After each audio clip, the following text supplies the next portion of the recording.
Problems कहीं आती है, कोई भी हम नया काम करें, कोई नई चीज की शुरुआत करते हैं, we face lots of problem there. Okay, so before we start I emphasise only 4 points, main important 4 points जो किसी भी काम को करने के लिए मेन वो है. Well, how well a coach knows himself. Sports coaching में हमारे 4 फैक्टर आएंगे मेनली. सबसे पहला कि एज ए कोच आप अपने बारे में कितना जानते हो, क्या जानते हो, ठीक है.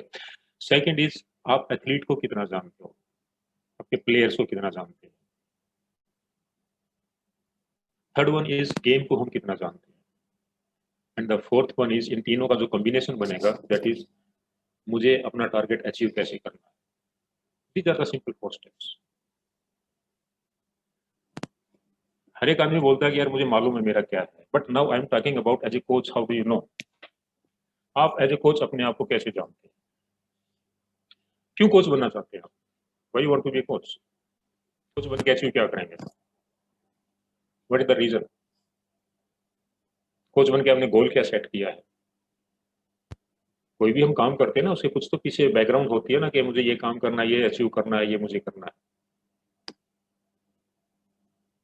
प्लेयर को कितना जानते हैं.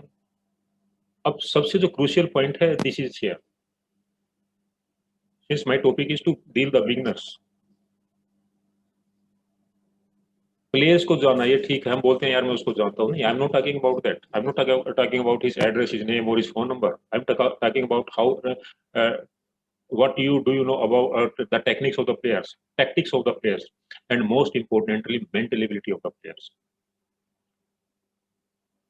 Mental ability means his feelings, his thinking, how does he thinks. As a person आप उसको कितना जानते हैं, because we have to deal with him. Okay, and the जो थर्ड पॉइंट है, हम अपने गेम के बारे में क्या जानते हैं. गेम के बारे में मीन्स रूल्स, यही है नहीं. What are the latest development of the game. तो गेम की लेटेस्ट डेवलपमेंट होती है, उसके बारे में हम क्या जानते हैं. And the last one is what your aim, what you want to achieve. There are two main factors. You want to win at any cost, or you want to make player or to develop the game. And there is a big difference between these two things, and that reflects your coaching aspect. So ये जो points हैं जो अभी मैंने बोला, ये चारों points अगर हम बैठ के एनालाइज करेंगे तो आपकी कोचिंग का कंसेप्ट है वो आपको क्लियर आ जाएगा. Okay, so let me share my screen.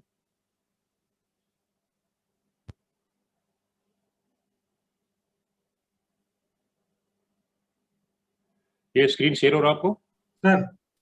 Okay, so by that this aspects and methods of the coaching to the beginners के लिए मैं इसीलिए जोर लगा रहा हूँ कि पहले भी मैंने आपको बताया कि थोड़ा सा डिफिकल्ट होता है बच्चों के साथ डील करना.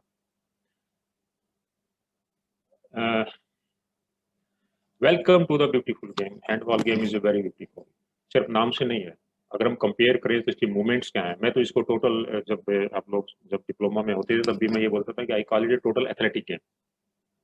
Why it is athletic game? It's a combination of all athletic movements, track and field events. A player runs, not only runs, he runs continuously for 60 minutes because the duration of the game is 60 minutes. He runs very fast sprints. He has to cover the distance to conclude the counter attack in a very fast manner, either he is in the defense or in the offense. Okay, he has to take a jump. Jump means to gain the height or to cover the distance, and he has to throw the ball with the maximum power to score a goal, to beat the goalkeeper and to beat the defensive player also. So it's a combination of all track and field events. So that's why, and there are movements, different type of movements. Feint, very spectacular movements are there when you hand the ball. And it is said that a person can make more movements, artistic movements with the hand compared to the leg. So we have different type of passing, different movements, etc. So now, when we say use the term children or mini handball, हम सिर्फ ये नहीं कि भाई children को training करनी है, mini handball करनी है. एक पर्टिकुलर ग्रुप के लिए नहीं है, ये नहीं कि हम 6 से 8 साल के बच्चों को करेंगे, 8 से 10 साल के बच्चों को करेंगे या उससे बड़े बच्चों को करेंगे। It's not only that, you have to be more careful about dealing with the kids. यहाँ पे मैं आपको एक पहला इंपॉर्टेंट पॉइंट बता देता हूँ। When you deal with the kids, always keep in mind that every individual is different. इसीलिए मैंने सेकंड पॉइंट बताया ना कि how well you know the trainings, how well you know the sports person और the people, because we have a bunch of players, group of players. और बच्चों को आप सेम सेम ये थिंकिंग नहीं मान सकते कि एवरीबॉडी थिंक्स द सेम और एवरीबॉडी है। Psychologically they are individual difference, everybody is individual. उनका सोचने का तरीका है, काम करने का तरीका है, वो अलग अलग होगा, तो we have to deal with them. Okay, तो उसके लिए जो भी हमने एक्सरसाइज डिजाइन करनी है, उनको हम जो टास्क देना है, जो मूवमेंट्स करवानी है, so we have to keep in mind that point, and that should be in a little form of games, minor games, and what methodical system you will use there, how you want to teach, how you will teach them। बच्चों का तो यही है, अगर आपको पास आएंगे, दिल लगा तो कंटिन्यूअस आएंगे, अगर एक दिन भी कुछ बात होगी तो नेक्स्ट टाइम नहीं आएंगे। So we have to prepare our training program accordingly, keeping in mind that every individual is different। उसकी फीलिंग क्या है, उसकी सोच क्या है, उसका टेक्निकल टैक्टिकल लेवल जो भी आपके पास बिगिनिंग में आएगा, उसको बेसिक चीजों में कुछ इंटरेस्ट है या नहीं है। Okay, sorry, okay, the aspect जो भी हम बनाएंगे, हमने हमेशा ये डील करना कि we are dealing with the kids and we are dealing with the human beings. Whatever you will ask them to do, they will do that up to some extent। मैं यहाँ पे एक वर्ड यूज कर रहा हूँ, up to some extent। आपने देखा होगा ना, बच्चों को कंट्रोल करना इतना इजी नहीं होता है। वो बोलते हैं ना, चंचल होते हैं, थोड़ी सी भी चीज पसंद आ गई, वो चीज को छोड़ के दूसरी को ले लेंगे। So sometimes we have to moderate, you can say, mold our this training according to the requirement। Don't be rigid there। ये नहीं कि भाई मैंने आपको बोला तो आपको ऐसे ही करना है, नो। इसलिए मैं आपको बता रहा कि every individual is different. A coach should have some this ability to understand और to read the psychology of the player, specially the kids. अब यहाँ पे सबसे जो बड़ी रिक्वायरमेंट, बीइंग ए कोच, मेरी अपना मानना है कि एक कोच, अच्छा कोच वही हो सकता है, या एक सक्सेसफुल कोच हो who can cry, okay, who can laugh, who can shout, who can jump, dance with the kids। because in game situation, game में, ट्रेनिंग में, देर आर डिफरेंट सिचुएशंस आएंगी, तो कोच को वो कहते हैं बच्चों के साथ बच्चा बनना पड़ता है कई बार, बट उसमें भी you have to draw a line there, not every time के whatever there, you have to analyse the situation and work accordingly, react accordingly. So what we need is, तो पहला एक एस्पेक्ट कोचिंग का सबसे पहला क्या कि we need time. Don't expect कि आज आपने शाम को चीजें सिखाई है, 2 दिन में सिखाई है, वो नेक्स्ट टाइम सीख लेंगे, no. Learning process, it takes time. Sometime it can be slow, sometime it can be very fast. So for result we have to wait, so we need time. अब हमने यहाँ पे ये चीज देखने की, उस एज ग्रुप में, डिफरेंट एज ग्रुप में, जो मैं आगे आपको एक्सप्लेन करूंगा, कौन से कंटेंट्स, कौन से कंपोनेंट्स जो हैं, हमें वो प्लेयर्स को उस वहां पे डेवलप करने चाहिए। पेशेंस, जैसे मैंने बोला ना कि कोच को हंसना भी आना चाहिए, रोना भी आना चाहिए, चिल्लाना भी आना चाहिए when you are dealing with that, तो पेशेंस है। एक बात को आप बार बार भी बता सकते, बताना पड़ेगा। They are not mature, they are not adult, they are at the developing stage. बच्चे हैं, 8 9 10 साल के बच्चे, मैं यहाँ पे बिगनर्स की बात कर रहा हूँ, तो अप टू 13 ईयर्स की बात कर रहा हूँ मैं। क्यों अप टू 13 ईयर्स तक we don't make any difference between boys and girls. उनके बायोलॉजिकल जो फिजियोलॉजिकल जो सिमिलरिटीज होती हैं, उसमें जो ग्रोथ होती है, that all comes after the puberty, adolescent जिसको हम एज बोलते हैं वहाँ पे। तो उससे पहले आपको पेशेंस रखना चाहिए। समटाइम्स आप कोई भी चीज़ बताएँगे, बच्चे नहीं सुनेंगे, शरारतें करेंगे इधर-उधर। उसमें ये नहीं कि गुस्से में। अब यहाँ पे एक बड़ा क्रूशियल सा पॉइंट आता है। Sometime I receive the queries कि सर ऐसे-ऐसे होगा। वहाँ पे पूछते हैं भी क्या करते हैं? सर वो बच्चे ऐसे ही करते हैं, तो उनको डाँट देते हैं। No, this is not the method. डाँटना कब है, प्यार से कब करना है, that you have to decide. आप बच्चों को डाँट दोगे, 1 दिन आएँगे, 2 दिन आएँगे, नहीं आ पाएँगे। And sometimes some of our coaches they say मतलब दे डिमोरलाइज़। कोई चीज़ सिखाते हैं, कोई हम नया काम सिखाते हैं, नई टेक्निक या कोई ट्रेनिंग देते हैं, वो नहीं सीखते। हम एक सिंपल वर्ड बोलते हैं, तेरे बस का काम नहीं, तू चला जा। No, you have to be positive. Take some time. As I told you that learning process is a slow process. आपने डिमोरलाइज नहीं करना है उनको। And another important point is हमें ये देखना है कि बच्चों की ग्रोथ और जो लर्निंग प्रोसेस है that takes time. It's a slow process. Training जो है एक दिन का प्रोसेस नहीं है। आपको पता होगा प्लानिंग पीरियडाइजेशन ने जो शायद आपको डिस्कस किया होगा, इट टेक्स टाइम। हमारा शॉर्ट ड्यूरेशन क्या है, लॉन्ग ड्यूरेशन क्या है और एलटीडीपी क्या है। तो उसमें हमें एक दिन में या एक उसके लिए एक्सपेक्ट नहीं करना चाहिए कि हम जल्दी से उस चीज़ को काम करेंगे। तो उसके लिए आपको चाहिए टाइम एंड पेशेंस। और आपको ये पता होना चाहिए, समझना चाहिए कि प्लेयर्स का लर्निंग प्रोसेस क्या है। इरिटेट नहीं होता, कई बार हम इरिटेट हो जाते हैं, पूछते हैं सर ये यार ये तो 2 साल से हमारे पास खेल रहा है, कुछ रिजल्ट नहीं, कुछ नहीं आ रहा। You find out the reasons. What are the reasons? तो उसमें आपको यही चीज़ें देखनी है। आउटर फैक्टर्स क्या हो सकते हैं? कभी हमने कोशिश किया है कि आपकी उसकी फैमिली में क्या प्रॉब्लम हो सकती है?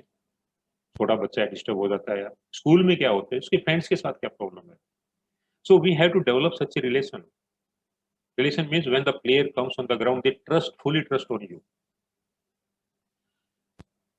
So अब ये जो है, क्या-क्या पॉइंट्स जो मेन है, जो बैकग्राउंड में हमें ध्यान में रखना सबसे पहले है।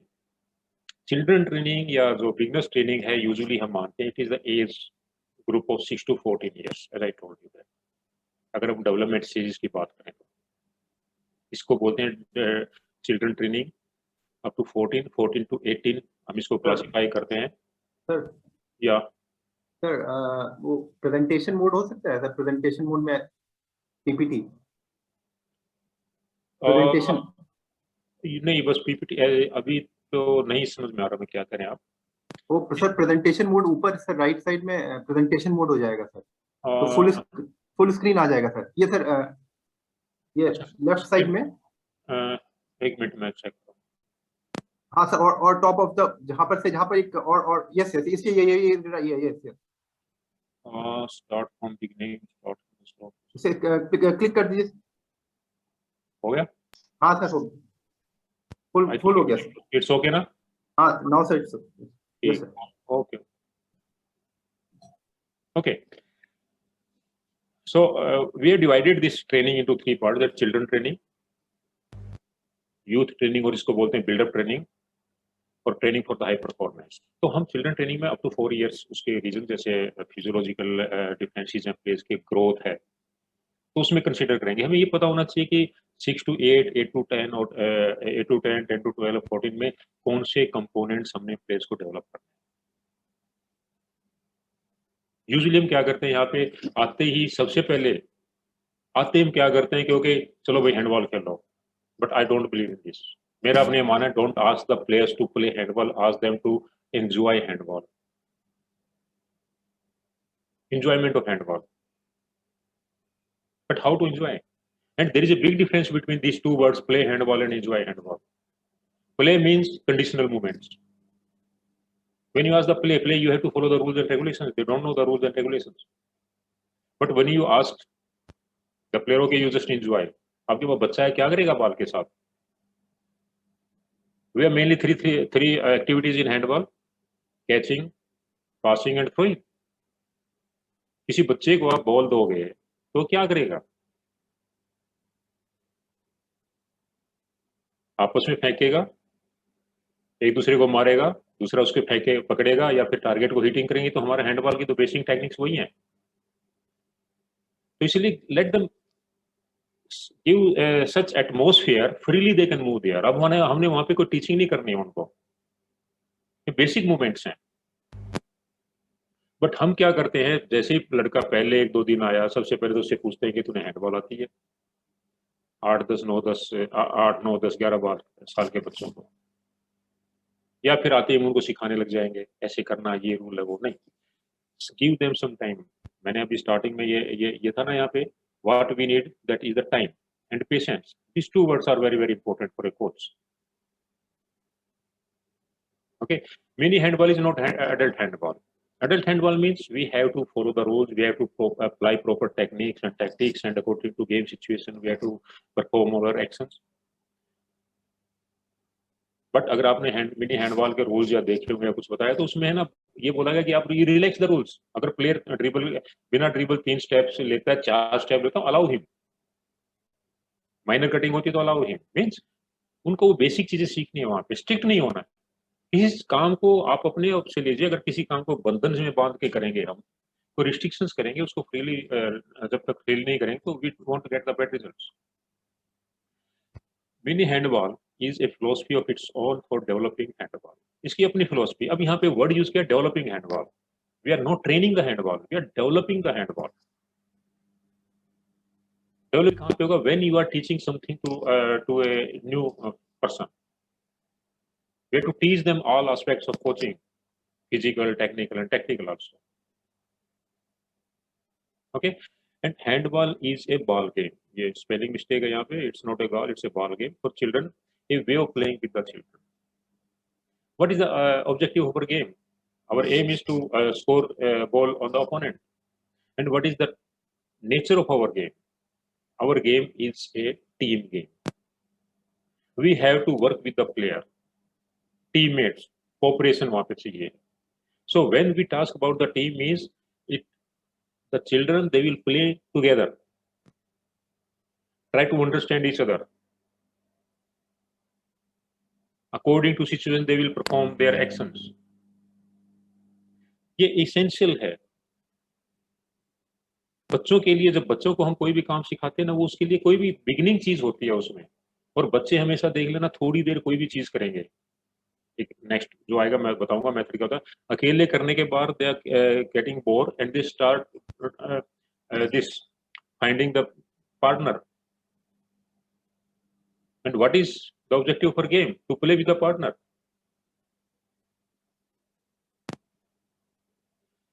जब भी आप बच्चों को कोई भी ट्रेनिंग सिखाएं, try to teach them minimum rules, only basic rules, and don't avoid teaching technique and tactics.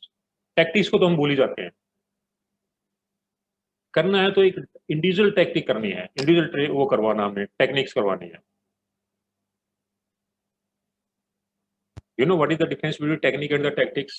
Techniques are the actions, and techniques application of the knowledge of the application of the technique in different situations. Take the advantage.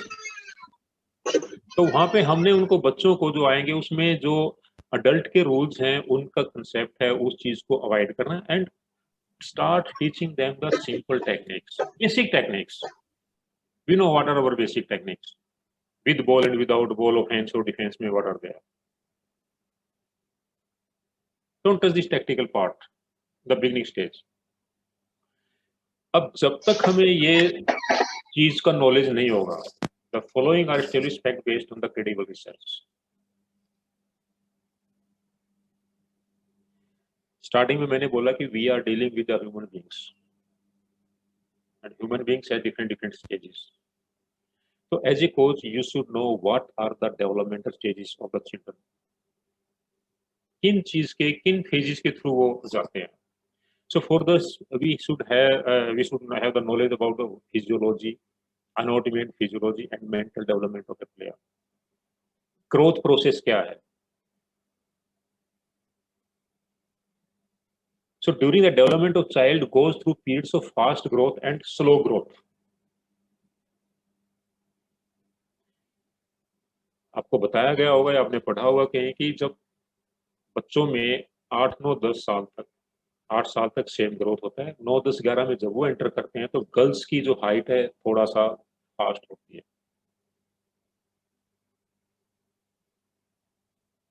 उनकी growth ज्यादा होती है। बोल जो bones हैं उनकी ossification है वो थोड़ा स्लो हो जाती है। ये फिजियोलॉजिकल चेंजेस हैं जो हमारी बॉडी में होंगे। ठीक है। अब जब हमें मालूम है कि कोई चीज डेवलप हो रही है, there is a difference between developing and the developed. Developed means already पूरे हो चुके हैं, उससे ज्यादा उसमें कोई सुधार होने की जरूरत नहीं है। तो वहां पे हमें सिलेक्ट करना है कि कौन कौन से एलिमेंट्स। फॉर एग्जाम्पल हम बोलते हैं कि आपको जो बच्चे होते हैं 9, 10, 11 साल तक, we must develop their coordination and which is the base of everything, basics of all the movements. अगर आपका मूवमेंट्स कोऑर्डिनेशन है, you can perform any activity. At a handball we required everything, speed, strength, endurance, flexibility, mobility, dexterity, everything there. So एक वो हमें ध्यान रखना चाहिए कि अब बच्चा किस स्टेज पर है। And sometimes you find that when the player, boys or girls, they reach this at the age of puberty periods, you due to hormonal changes, उनके जो बिहेवियर है उसमें चेंजेस आ जाते हैं। वो बोलते हैं ना चिड़चिड़ापन होना या कुछ ऐसे बिहेवियर होंगे। So accordingly to we have to deal with them. कई बार आते हैं सर वो एक दिन आते हैं, 2 दिन नहीं आते, या कुछ बोलते हैं तो उल्टा जवाब देते थे, या बोलते हैं तो ध्यान नहीं रहता है। फिर उनसे पूछा कि उनकी एज क्या हो सकती है, बोले सर वो ये 12-13 साल के आसपास है। तो we have to keep in mind this what changes takes place in our body, physiological changes, hormonal changes होते हैं। तो डिफरेंस हो जाता है हमारा बॉयज और गर्ल्स में, जो सेक्सुअल डिफरेंसेस आते हैं, बॉडी के जो अपीयरेंस होता है कि पता लगे ये डिफरेंसेस है हमारे। So that is very crucial time to deal with them. अगर हम ये मान के चलें कि ये नोइंगली, कई बार ये होता है कि सर वो जानबूझ के ही करते हैं, बोलते हैं नहीं यार जानबूझ के नहीं करते, you just talk, take into confidence,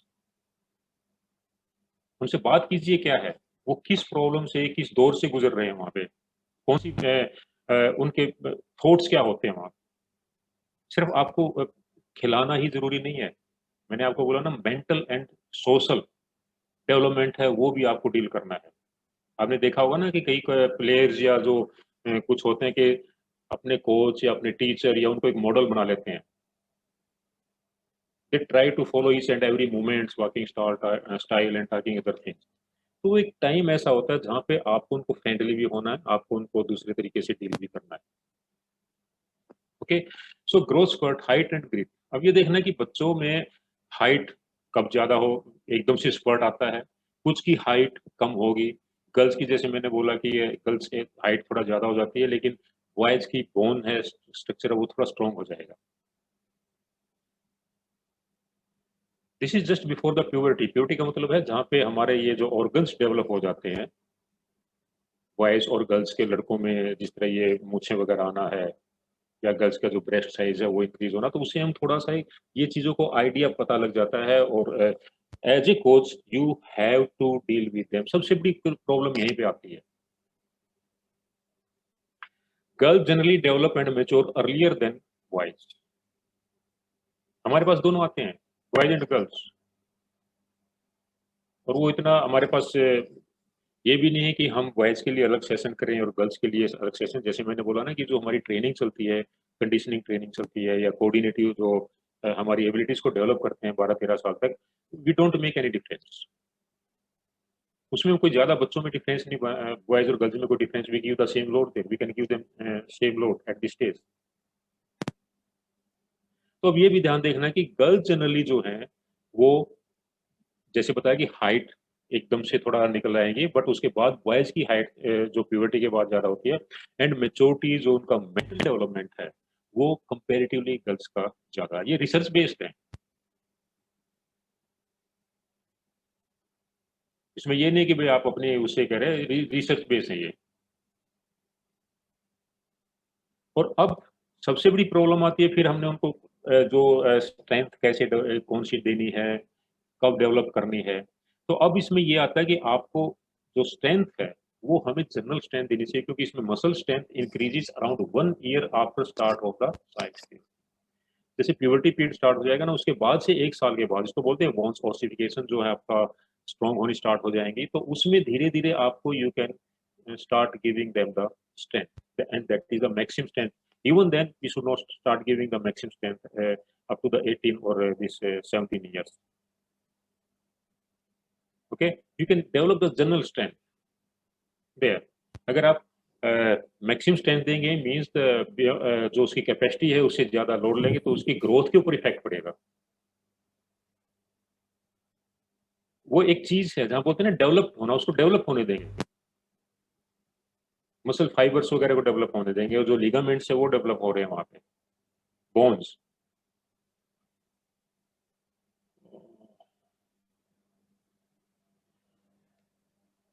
Now, by the age of 10 to 12 years, child is capable of learning tactical and technical skills.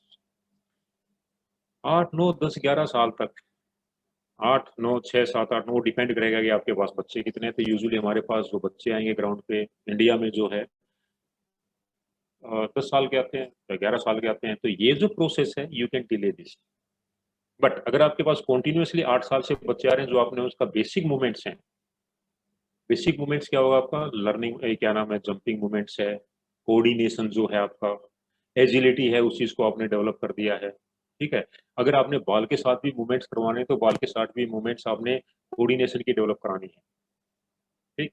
तो जो 10 to 12 ईयर्स है वहां से हमने उनको बेसिक टेक्निक्स, जैसे मैंने बोला ना कि अगर आप बच्चे को बॉल दोगे तो क्या करेगा, अब वहां पे उसको ये नहीं पता कि ये कोर्स ऑफ मूवमेंट क्या है, ये स्टेट शॉट, ये पास है या कैचिंग एट चेस्ट लेवल है, but he is doing the action. But आपको पता है कि वो मूवमेंट्स कर रहा है, लेकिन 10, 11, 12 साल के बाद आप स्टार्ट होता है तो उस टाइम आप उनके एक्शंस में करेक्शन स्टार्ट कर देंगे. एक्शंस में करेक्शंस. अब यहाँ पे जो सबसे बड़ी चीज है which I usually recommend that don't compel the players to play on the particular positions. Let them play where they want to play. जहां पे खेलते उनको खेलने दीजिए. ये नहीं कि तू वहां पे आ जा, तू यहाँ पे खेल, ये करना है. Don't put the restrictions.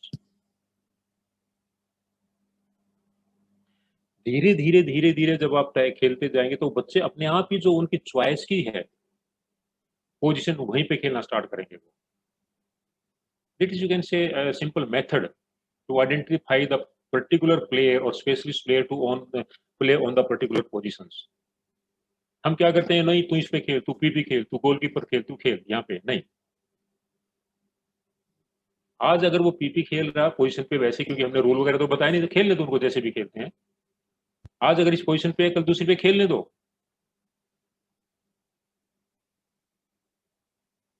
ठीक है. तो they want to use to play. This is learning. जब वो 2-3 पोजीशंस के ऊपर खेलेगा उसको पता लगेगा कि भाई वहां खेलने में मुझे क्या डिफिकल्टी आती है, वहां खेलने में मुझे क्या इजी होता है, वहां के कौन से एक्शंस हैं, वहां के क्या मूवमेंट्स हैं, वहां प्लेयर के साथ मुझे कैसे कोऑर्डिनेट करें. This is direct learning to the newcomer और बिगिनर्स. ओके. अब जब मैंने बोला ना कि प्यूबर्टी से पहले हमने थोड़ा जनरल इंडोरेंस या आपका कोऑर्डिनेशन की जो एक्सरसाइज देनी है उनको डेवलप करना है.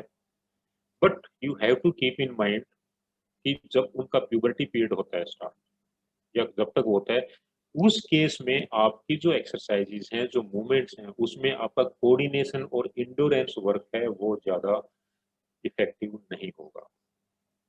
क्यों नहीं होगा? क्योंकि जो हमारे फिजियोलॉजिकल चेंजेस होते हैं बॉडी में, जो हार्मोनल चेंजेस आएंगे, वो कहीं ना कहीं उस बॉडी उसको प्लेयर्स की कोऑर्डिनेशन में उसकी कंसंट्रेशन को डिस्टर्ब करता है. जैसे बोलो ना कि भाई वो चिड़चिड़े हो जाते हैं या जवाब अच्छे से या पूछते कुछ हो रहे हैं उसको, या ही जस्ट ही lose the interest in the activity, अकेले बैठना है, लेट से आना है या उसमें ये चीजें हैं. बट हम फिर भी क्या करते हैं, ओए नहीं तू आ खेल, क्या होगा तेरे को, कुछ नहीं हुआ. अब हमें देखना कि वो बच्चा क्यों नहीं आपको वो चीजें बता रहा है. What the reason. कई बार वो बोलते हैं शर्म के से नहीं बोल पाता है या कुछ और चीजें होती हैं. So you should know the developmental stages of this.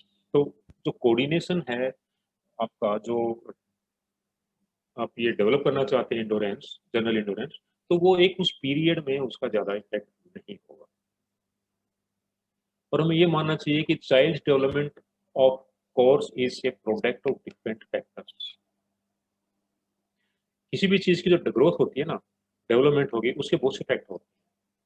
The same is applicable on the development of the child. Motor functions means उसकी एक्टिविटी क्या है, कि देखा हो कुछ दौड़ते ज्यादा है, कुछ जम ज्यादा है, कुछ की मूवमेंट ज्यादा है, कुछ मसल स्ट्रॉन्ग है। मेंटलिटी मीन्स उसका एटीट्यूड क्या है, either he is introvert, extrovert, ambivert, his ability to learn the this technique very fast। कि देखा हो ना, बच्चे कुछ चीज को बहुत जल्दी पिकअप कर लेते हैं, कुछ स्लो करते हैं। कई चीज से कई बच्चों का होता है कि ग्रुप में नहीं खेलना है, इंडिविजुअल करना है, या कई ग्रुप्स में ज्यादा मूवमेंट्स करना पाएंगे, एज ए पार्टनर के साथ करना पड़ेंगे। कई बच्चे होते हैं कि उनके पर्टिकुलर लाइकिंग होती है कि नहीं सर मुझे इसके साथ नहीं खेलना, मैं उसके साथ खेलूंगी। तो ये सारी चीजें हैं। Language, what you want to tell them, do they understand. और सपोज करो एक या दो बच्चे ऐसे हैं जिनको दूसरे बच्चों की लैंग्वेज समझ में नहीं आ रही है, तो उसका डेवलपमेंट के ऊपर इफेक्ट नहीं, ग्रोथ उसके ऊपर, उसका मेंटल ग्रोथ के ऊपर डेवलप इफेक्ट पड़ेगा। Senses and thoughts, what do they think about the friendship of the game and the effect of the game etc। तो ये जितने भी पॉइंट्स हैं, इनका प्लेयर्स की जो डेवलपमेंट है या ग्रोथ है उसके ऊपर इफेक्ट पड़ता है, और उसका इफेक्ट फिर हमारी स्पोर्ट्स परफॉर्मेंस और लर्निंग और टीचिंग के ऊपर इफेक्ट पड़ेगा। Okay, so this is highlight as a consequence of the above mentioned precondition, it is recommended that the teaching of handball in schools should take account of technical and tactical skills in various age categories। अब school में या आपके पास जो बच्चे आएंगे वो mostly school के ही आएंगे, ठीक है। अब उसमें हमें ये देखना कि आपने किस एज में किस ग्रुप को टेक्निकल टैक्टिकल स्किल्स स्टार्ट करनी है, कौन सी स्किल्स करनी है, कौन सी टेक्निक स्टार्ट करनी है, कौन सी टैक्टिक्स, कब आपने इंडिविजुअल मूवमेंट स्टार्ट कराना है, कब आपने ग्रुप को स्टार्ट कराना है, कब आपने उसको टीम में धीरे धीरे करके step by step.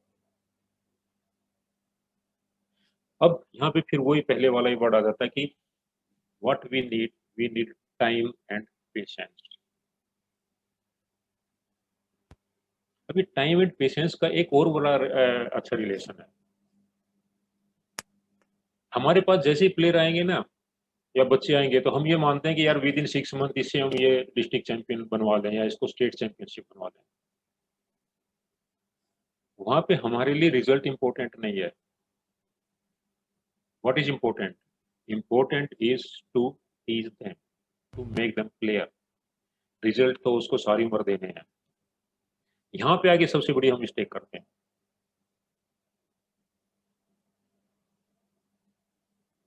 Mistake in the sense कि ओके यार तेरे को 6 महीने हो गए, तो अब तक ये नहीं सीखा, तेरे को इतना टाइम होगा अब तक ये नहीं सीखा। वाई वी कंपेयर, उसके अननेसेसरी हम उसमें माइंड में burden, and what happens, they start comparing with others. हम बोलते हैं देख तूने वो तेरे साथ ही आया था उसने वो सीख लिया। इसीलिए मैं बार बार बोलता हूँ कि एवरी इंडिविजुअल इज डिफरेंट, अलग है, हर एक की सोच अलग है, हर एक के जो काम करने का तरीका अलग है। तो उस फैक्टर को ध्यान में रखना, don't demoralise. you should not be you should not have the negative approach हमेशा पेशेंस होना चाहिए, आपकी पॉजिटिव होनी चाहिए। अब इसमें ना आपको बहुत सी चीजें समझ में आ जाएंगी। डेवलपमेंट विद द एज, अब इसमें 6 to 9 से लेके हम बात कर रहे हैं 10 से 13 तक, ठीक है। At the age of 6 to 9 the student should be principally try to play all position in the team. जैसे मैंने बोला ना कि डोंट स्टॉप देम, स्पेसिफाई करो ही मत भैया। एक बार ग्राउंड पे आगे व्हाट क्या करेगा वो, बॉल के साथ क्या करेगा, भागेगा, बॉल को फेंकेगा, पकड़ेगा, दूसरों को देगा, दूसरे के ऊपर मारेगा, यही तो मूवमेंट्स हैं, ठीक है। अब हमने बताना ही नहीं उनको कि तू इस पोजीशन के ऊपर खेलेगा। मैं पहले भी आपको मेंशन कर चुका हूं, जैसे आप किसी चीज के ऊपर, आप अपने ऊपर से ले लीजिए ना। हम तो एडल्ट हैं, मैच्योर हैं। अगर कोई हमें काम करना है और उसमें ये बोल दें कि नहीं आपको ये कंडीशंस हैं, तो हो सकता है हम उसको ठीक से ना कर पाए। लेकिन जब फ्री करते हैं तो मतलब there is no restrictions, so means we have some space and time. तो उसमें हम क्या करेंगे, वो अपने हिसाब से भी करेंगे। It helps us to create develop और creativity, imagination, ability to take the decisions. वही चीज यहाँ पर है। हैंडबॉल में क्या है, आपको सिचुएशन के हिसाब से अपने डिसीजन लेने, सिचुएशन के हिसाब से आपने अपने मूवमेंट्स को परफॉर्म करना है, सिचुएशन के हिसाब से आपने अपने टीममेट्स के साथ कोऑपरेट करना है। ठीक है, तो डोंट स्पेसिफाई और compel the player to play on particular position including the goalkeeper position. आज एक गोलकीपर है, कल दूसरा होगा, कोई बात नहीं। सबसे बड़ी प्रॉब्लम हमारे गोलकीपर के सिलेक्शन की भी आती है, how to select a goalkeeper. वो से रीजन है। अब यहाँ पे मैं इसलिए इसको मेंशन कर रहा हूँ, प्लेयर को गोलकीपर खेलने दो। Every player can not be a goalkeeper. उसका रीजन आपको भी पता है, डर है, चोट लगने के हैं। बट अगर आपके पास 10-20 लड़के हैं, उसमें से 2-3 लड़के बार बार गोलकीपर चेंज की पोजीशन पे जाके खेल रहे हैं, they are doing their movements, इसका मतलब आपको गोलकीपर मिल गए, because they like to play on that position. इसीलिए बोलते हैं ना, जो प्लेयर जिस पोजीशन पे इंटरेस्ट होगा, लाइकिंग होगी, वहीं से he will give you the best result. Okay, तो जब इस तरीके से हम क्या कर रहे हैं, डायरेक्टली और इनडायरेक्टली हम प्लेयर्स को एक्सपीरियंस दे रहे हैं कि भैया डिफरेंट डिफरेंट पोजीशंस की ये रिक्वायरमेंट्स। जब आप पीपी खेलोगे अटैक में, तो आपको क्या मूवमेंट्स करनी है, कैसे बेसिक पोजीशन लेना है, बॉल आपके पास कहां से आएगा, आपको कहां से पास करना है, किस तरीके से बॉल को गोल में मारना है, हमने सिखाया नहीं, बट वो एक्शन तो करेंगे वहां पे। ऐसे ही जब विंग पे खेलेंगे, आज वो पीपी, कल दूसरी बात वो विंग पे खेलेगा, विंग पे जाके उसकी क्या मूवमेंट्स होंगी, उस पोजीशंस के ऊपर क्या क्या डिफरेंट टास्क हैं।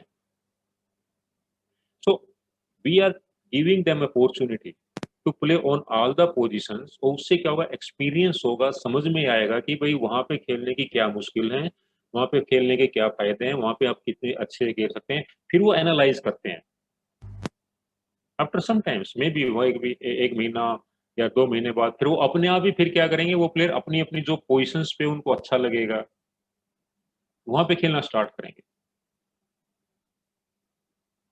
Okay, and therefore capable of choosing the right position for themselves in the team at a later stage।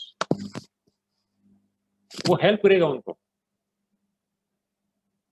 Otherwise कई बार हम देखते हैं कि नहीं तेरे को यहीं खेलना है, वो बच्चा रोता रहेगा, नहीं सर मैं यहाँ नहीं खेल पाऊंगा। व्हाट इज द यूज, कितनी बार कंपेल करेंगे आप, कुछ दिन के बाद वो आएंगे नहीं आपके पास खेलने के लिए। ओके, सो ये जो डेवलपमेंट विद एज है, ये जो मूवमेंट हम 6 to 9 बता रहे हैं, यहाँ पे जैसे मैंने बोला ना, आपको उनको टेक्निक या टैक्टिक्स के बारे में तो बात ही नहीं करनी है, टैक्टिक्स के बारे में कोई बात नहीं करनी है, only to develop the coordination, basic movements, basic requirements of the player, वो हमने डेवलप करनी है। And let them play on all the positions. और जब 10 से 12 साल के जब उसमें एज ग्रुप में आते हैं, तो आपके पास हर एक पोजीशन के पास 2-2, 3-3 बच्चे मिल जाएंगे उन पोजीशंस पे खेलने के लिए। इसका मतलब क्या हुआ कि they are interested, they like to play on that position.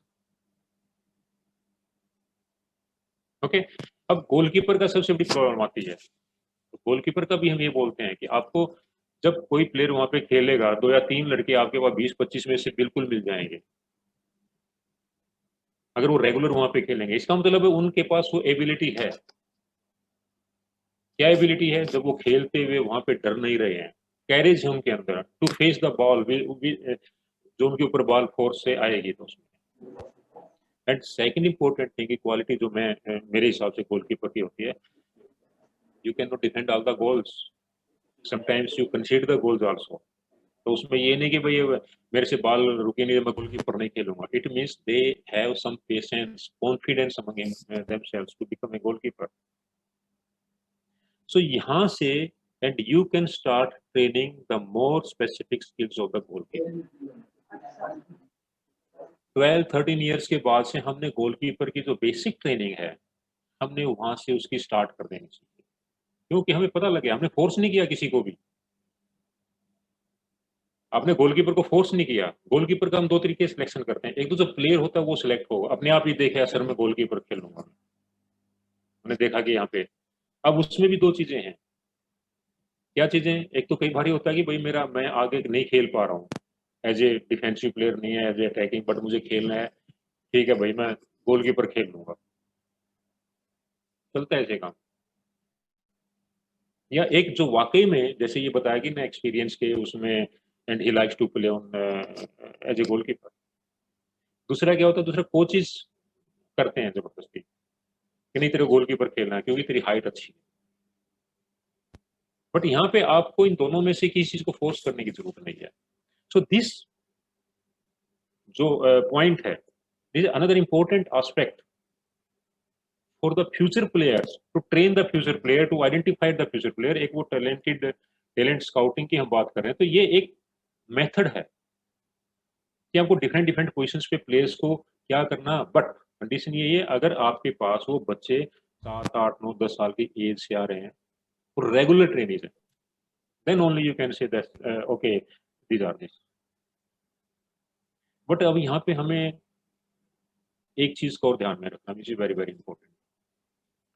Sports में इंडिविजुअल और टीम में देर आर मेनली 4 फैक्टर्स जो डिसाइड करेंगे आपकी performance. Anthropometrical, technical tactical, motor abilities and mental abilities. Anthropometrical mean जो हमारी बॉडी की कॉन्स्टिट्यूएंट्स है, हाइट है, वेट, ये सिर्फ वेट को छोड़ दो, height, arm span, leg span, shoulder weight, ये अनट्रेनेबल एलिमेंट है, इनको हम ट्रेन नहीं कर सकते, जेनेटिकली है ये। But motor abilities mean strength, speed, endurance, technical, tactical और मेंटल, इसको हम ट्रेन कर सकते हैं, ट्रेनेबल है। ठीक है, इस फैक्टर को भी हमें थोड़ा सा इसमें ध्यान में रखना। सो अब जो फिलोसफी है उसके हिसाब से हम काम करें तो एवरी इंडिविजुअल इज डिफरेंट। जो मैं पहले बोला ना कि हर एक प्लेयर अलग है, उसकी सोच अलग है, उसका काम करने का तरीका अलग है। आज the children enjoy handball instead play handball, means don't put the conditions. आपने उनके ऊपर कंडीशन तो रखनी नहीं है कि भैया आपको हैंडबॉल खेलनी है। अब जब आपके पास प्लेयर आएंगे, सो अब यहाँ से जो काम स्टार्ट करते हैं, अब आपके पास जो प्लेयर आएंगे तो हमेशा ये ध्यान में रखिए, प्लेयर आपके पास खेलने के लिए आए हैं, इंजॉय करने के लिए आए हैं, फन करने के लिए आए हैं। उनको नहीं पता कि कंपटीशन क्या है, मैच क्या है, only they want to play, means they want to do any activity. But here we are playing with the ball. आपने देखा होगा ना, बच्चों को कोई भी इंस्ट्रूमेंट दे दो, वहां पे अगर बॉल पड़ी होगी तो सबसे पहले बॉल के पास जाएंगे वो। कोई भी खिलौना दे दीजिए, कोई भी टॉय दे दीजिए, and they want to do some activity, moments. तो उस चीज को हमने कंसीडर करना है कि वो खेलने के लिए आए हैं भाई, फन करने के लिए, एंजॉय करने के लिए आए हैं। Okay, what ever is offered should be play oriented. आप उनसे जो भी काम करवाओगे ना, उसमें गेम होना चाहिए, खेल होना चाहिए, इंजॉयमेंट होना चाहिए, डिफरेंट एक्टिविटीज होनी चाहिए। ये नहीं कि तुम यहाँ बैठ जाओ, तुम यहाँ पे खड़े हो जाओ, तुम 10 मिनट यहाँ पे खड़े रहोगे। Why? They come to the ground to play. जो भी हमारी एक्टिविटी, जो आपने एक्सरसाइजेज वहां पे करवानी है, वो प्ले ओरिएंटेड होनी चाहिए। मैं यहाँ पे ये नहीं कह रहा कि हैंडबॉल की होने, कुछ भी एक्टिविटी में भी दे में प्ले, खो खो, कोई भी स्पोर्ट्स एक्टिविटी है, उससे हम अपनी जो मूवमेंट्स उनको डेवलप करते हैं। Practice is achieved in form of game. अब वहां पे हमने कोई स्पेसिफिक एक्सरसाइज नहीं करानी है, कोई कॉम्प्लेक्स नहीं है, आप you give them the minor games, recreational activity कीजिए। जब आप डिजाइन करते हैं कोई भी माइनर गेम या रिक्रिएशनल एक्टिविटी या रिक्रिएशनल गेम जो होते हैं, लीड अप गेम जिसको बोलते हैं, उसमें एक या दो एलिमेंट आप ऐसे डाल दीजिए जो गेम की मूवमेंट से रिलेटेड है। फन करेंगे, लेकिन साथ में वो उन मूवमेंट्स को भी परफॉर्म करेंगे उधर, जो हमारा एम है। बट वो ऑप्शनल होना चाहिए कि आपको ये मूवमेंट भी करनी है। ठीक है, fun, joy and new exercise are in foreground. आप जब भी काम करते हैं ना, उसमें जो भी एक्टिविटी करेंगे, फन होना चाहिए, बच्चों को खुशी मिलनी चाहिए उसको। और अगर आप एक ही एक्सरसाइज को बार बार रिपीट करेंगे तो players they will not take the interest, that become your monotonous activity या स्टीरियोटाइप एक्टिविटी हो जाएगी। तो इसके लिए जो भी एक्सरसाइज आपने डिजाइन करनी है या जो भी मोमेंट्स आपने कराना है उसमें बच्चों का इंटरेस्ट होना चाहिए। अब जो इंपॉर्टेंट चीज, जो सारी चीजें मैं बता रहा था, ये लास्ट पॉइंट है। Achievement should stay in the background. Achievement का मतलब क्या है? रिजल्ट। Result of what? कि आपने तैयार करनी है टीम, डिस्ट्रिक्ट लेवल की है या स्टेट लेवल की या नेशनल की, उसमें पोजीशन आनी चाहिए, वो हमारा पीछे होना चाहिए। हम बिगिनर्स के साथ डील कर रहे हैं, जरूरी नहीं है कि हमने उन पे रिजल्ट के ऊपर फोकस करना। हमारा यहाँ पे काम क्या है? उनकी टीचिंग के ऊपर फोकस करना है, उनकी ट्रेनिंग के ऊपर फोकस करना है, जो चीज हम सिखा रहे हैं उनके ऊपर फोकस करना है। अब इसका ये मतलब नहीं कि बच्चे जीतना नहीं चाह रहे हैं, जीतना चाहेंगे। अगर हमने वहां पे ये टारगेट मान के चला है, ये एम मान के चला है कि मेरी टीम डिस्ट्रिक्ट में फर्स्ट आएगी, जैसे भी कुछ भी हो, जैसे मैंने स्टार्ट में बताया ना कि what is my aim, why do I want to become a coach? To win the match at any cost, और to make the player, to develop the game, और to enhance the performance of a player, और to teach the game to the player. अब इन दोनों में बहुत बड़ा फर्क है। वो कहते हैं ना विनिंग एट एनी कॉस्ट, आप पता नहीं क्या अनफेयर मीन्स यूज कर लेंगे हम उसमें। ठीक है, तो सिर्फ ये होना चाहिए कि भैया आपको जो पार्टिसिपेशन है, एम क्या है, आपने प्लेयर को टीच करना है, प्ले गेम को डेवलप करना है। अब इसका ये मतलब नहीं जब वो बच्चे खेलेंगे तो वो मतलब हारेंगे, उनको जीतने की इच्छा नहीं होती या वो जीतना नहीं चाहते, नहीं, वो भी जीतना चाहते हैं। बट जो हमारा तरीका है ना गोल को अचीव करने का, वो आपको डिसाइड करना है। बट मैं यहाँ पे ये नहीं कह रहा कि वो जीत, उसको जीत के ऊपर एम्फेसाइज नहीं करना हमने। ठीक है, ये बोलेंगे हाँ भाई बच्चों ठीक है खेलो, हम जीत जाएंगे वो। अब ये नहीं कि अगर हार भी गए तो हमने उसको पेनलाइज करना है। मेरा मेन एम यहाँ पे ये बोलने का है, पुनिश नहीं करना है उसको, हमने पेनलाइज नहीं करना है। ठीक है, it's a part of game, winning and losing, you have to prepare. मैंने बोला ना कि mentally and socially we have to prepare the players. But वो एक जीतने का जो प्रेशर है, वो आपकी प्लेयर्स की जो एक एक्चुअल में परफॉर्म करना चाह रहे हैं वहां पे, वो एक्टिविटी वहां पे नहीं कर पाएंगे। So always keep in mind this philosophy, achievement should stay in the background. भैया आपके पास अगर 9-10 साल का बच्चा आया तो सारी उम्र तो उसने रिजल्ट देने हैं ना हमने, या वहीं पे आगे वो आप उसके प्लेयर का करियर वहां पे खत्म कर रहे हो। हम फ्यूचर प्लेयर बना रहे हैं, इसलिए मैंने बोला चिल्ड्रन ट्रेनिंग, बिल्डअप ट्रेनिंग और एडवांस ट्रेनिंग है। और चिल्ड्रन ट्रेनिंग का जो एक बेस होना चाहिए वो आपका होना चाहिए फंडामेंटल ट्रेनिंग जो है। जितना आपका बेस स्ट्रॉन्ग होगा उतना ही आपकी आगे जाके ट्रेनिंग होगी, आपके मूवमेंट्स होंगे प्लेयर्स की, they will perform better, they will give you the better result. Children should learn experience different type of movements, means don't ask them only कि चलो आज हैंडबॉल ही खेलेंगे, उनको डिफरेंट डिफरेंट आप गेम खिलाइए, क्योंकि हर एक गेम की मूवमेंट्स है। Ask them to play kho kho, kho kho में जो फेंटिंग मूवमेंट्स है वो है आपके पास। ठीक है, टेबल टेनिस, फुटवर्क, डिफेंस में और ऑफेंस में, गोलकीपर के लिए भी है।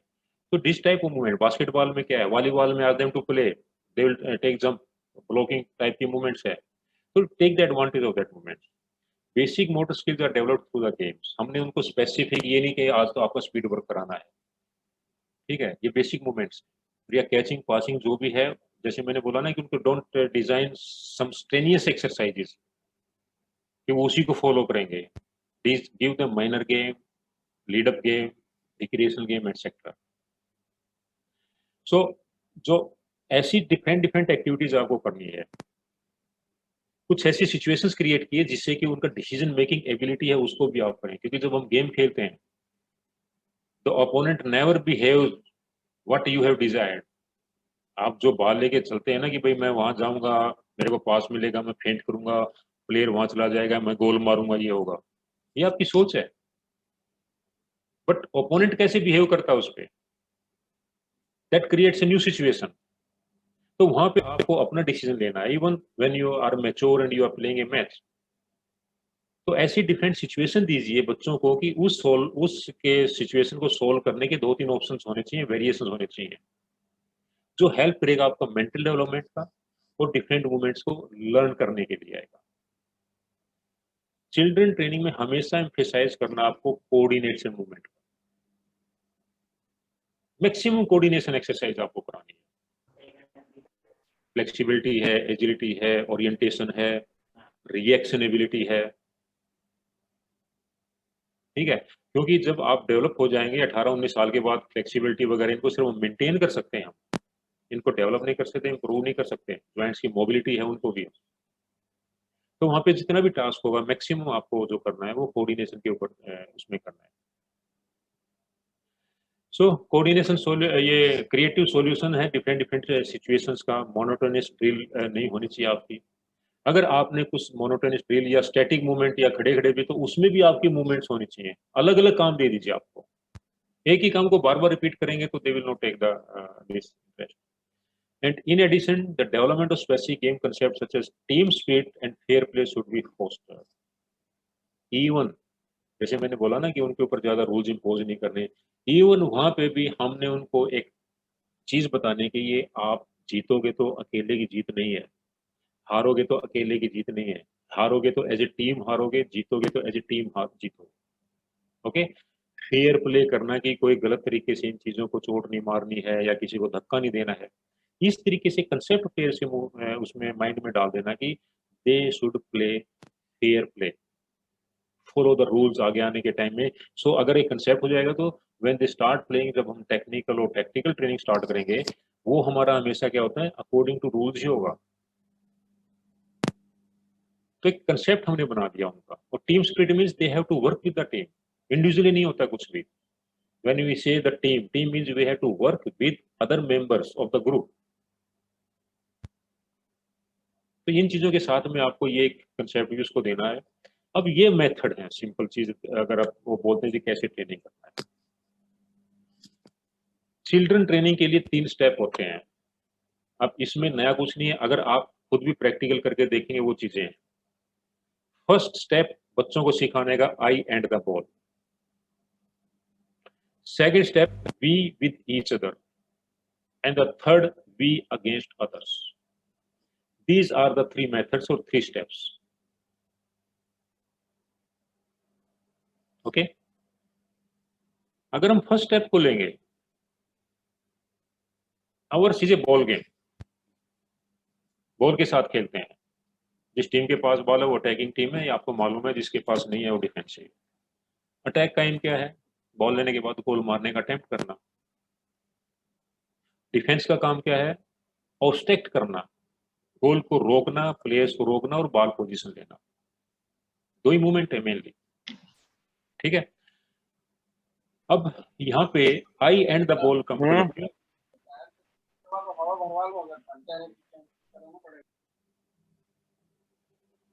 Okay, I and the ball mean जब आप कोई बच्चा ग्राउंड पे आता है ना, बॉल पड़ी, सबसे पहले बॉल उठाएगा, उठा के अपने पास रखेगा, मीन्स पॉजेसिव होगा वो, कि नहीं this ball belongs to me only, ठीक है। सिक्योरिटी करेगा, उसको प्रोटेक्ट करेगा दूसरों से। हैंडबॉल में हम क्या करते हैं, जैसे ही आपको बॉल आई, आपको दूसरे प्लेयर से प्रोटेक्ट करना है, बॉल को बचाना है, उसके बाद आप नेक्स्ट एक्शन करेंगे, पास करना है, गोल मारना है, क्या है। तो जब बॉल और प्लेयर, बस 2 ही चीजें वहां पे। अब उस बॉल के बाद, उसकी बॉल लेने के बाद क्या क्या एक्शन करेगा, अब देखेंगे बच्चा क्या करेगा। अकेला या तो बॉल पे ड्रिबल करेगा, या बॉल लेके दौड़ेगा, या बॉल को फेंकेगा कहीं पे, या बॉल पे किक मारेगा। अब उससे क्या है, वो मूवमेंट्स, अब आई एंड बॉल मीन्स वो एक बॉल की सेंस को फील कर रहा है, कैसे बॉल को पकड़ना है। आप कुछ नहीं सिखा रहे उनको, अपने आप ही सीखेगा बॉल को पकड़ना, उसको इधर उधर घुमाएगा, उसकी स्मेल भी लेगा कई बार, ठीक है ना। तो अकेला भी उसको फंबल करने की कोशिश करेगा।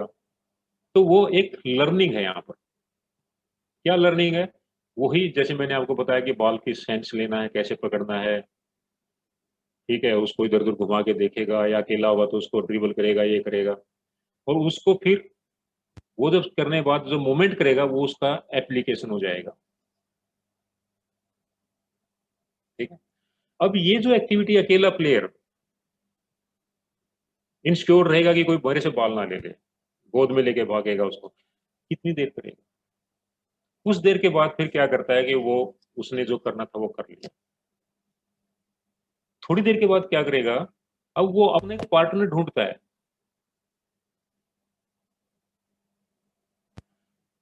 अब क्या हो गया, we with each other. Second step क्या होगा, अब ये इंडिविजुअल होगा, हमारी कैचिंग पासिंग ड्रिबलिंग अकेला ही प्लेयर करता है ना। अब जब हम गेम को डेवलप करेंगे तो हम क्या करेंगे, दूसरे प्लेयर को ढूंढेंगे। अब वही प्लेयर क्या करेगा, जिस बच्चे ने बॉल को उठाया वो दूसरा बच्चा ढूंढेगा। अब जब ढूंढेगा तो क्या करेगा, डेफिनेटली एक वो ग्रुप सा बन जाएगा उसका। फिर उसके साथ क्या करना, वही मूवमेंट्स करनी है। उसके पास फेंकेगा, वो उसकी बॉल को पकड़ेगा, दोनों उसके साथ एक्शन करेंगे, वो मारेगा या ड्रिबल करेगा, जो भी है, छीना झपटी भी होगी। थोड़ी देर के बाद फिर वो एक ग्रुप सा बना लेंगे। अब यहाँ पे क्या था, अकेले ने तो बॉल को पास नहीं किया ना कैच किया, सिर्फ वैसे मूवमेंट करे था। अब यहाँ पे पास कर रहा दूसरे प्लेयर को, बेसिक मूवमेंट में आ जाएगा। ठीक है, अब जब पास करेगा तो क्या करेगा, वहां पे क्या देखता है, डिस्टेंस कितना है, कितनी दूरी है, किस एक्शन से बॉल वहां तक पहुंचा सकता है, किस हाइट के ऊपर वो बॉल पहुंचा सकता है जिसमें। तो क्या हो, ये एक जो मूवमेंट्स हैं वो एक लर्निंग अकॉर्डिंग टू सिचुएशन चल रहा है। और यही मूवमेंट्स हमें गेम में करनी है। जब हम गेम में खेलते हैं तो क्या करेंगे, अपने प्लेयर्स को देंगे। अब यहाँ पे मैं ये नहीं कह रहा कि आपने उनको कुछ सिखाना है, नहीं, they will do their own. You have to watch the movements only. और मैं एक दिन की बात नहीं कर रहा, जितने दिन वो होता है उनको करनी दीजिए उन चीजों को। उनको चीजों को सीख के फिर वो एप्लीकेशन नाउ नेक्स्ट इज। अब बाद में क्या होता है, फिर हमारा थर्ड स्टेप क्या है।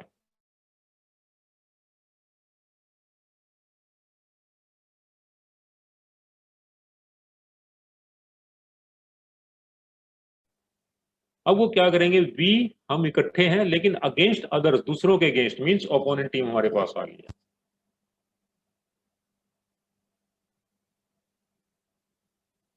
हेलो, आवाज आ रही है मेरी आपको? Yes sir, yes sir. Yes sir. कि मेरे नेट में थोड़ी प्रॉब्लम। तो अब क्या होगा, वो फिर ग्रुप बन जाएंगे। ग्रुप मींस एक ग्रुप अपने प्लेयर्स को हेल्प करेगा, कोऑपरेट करेगा, अपने प्लेयर्स को पास या जो भी कुछ करेगा। दूसरा अपने प्लेयर्स को देखेगा कौन कहाँ पे है, मुझे उसको बॉल देनी है, उसके पास दौड़ के जाना है, उसकी हेल्प करनी है। तो अब यहाँ से क्या डेवलप हो गया, पहले में इंडिविजुअल था, उसके बाद आपके ग्रुप की फीलिंग आ गई, टीम की फीलिंग आ गई, उसके बाद थर्ड में क्या आ गया, आपको ओपोनेंट से, जब हम मैच खेलते हैं तो ओपोनेंट से हमने अपनी बॉल को कैसे प्रोटेक्ट करना है, जो हमने टारगेट दिया उसको कैसे करना है, अपने टीममेट्स को कैसे हेल्प करना है, बॉल के साथ क्या करना है, विदाउट बॉल क्या करना है। तो ये बिगिनर्स को, अगर हम इन स्टेप्स को, इन मेथड्स को फॉलो करेंगे, ये 3 methods, I and the ball. कोई बॉल लेके उसको मत बोलो यार, तू बॉल इसके साथ खेल। कभी भी देखना 5-10 मिनट के बाद वो अकेला है, फिर क्या करेगा, he will find out the partner. अपनी मर्जी से हो जाएगा, बच्चे अपने आप ही कर लेते हैं ऐसे। जब पार्टनर हो जाएंगे, बड़े हो जाएंगे, फिर वो आपस में एक ग्रुप बना लेंगे,